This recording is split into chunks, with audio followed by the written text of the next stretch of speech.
Men har kuni uy yig'ishtiraman. Har kuni yig'aman, tozalayman.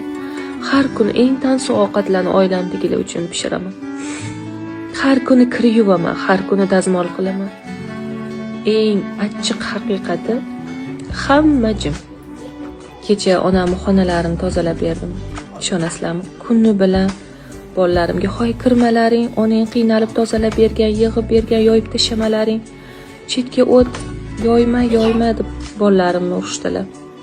Shunaqangi kechgacha duo qildilar. Top-toza qilib qo'yibsan, rahmat, baraka top deb.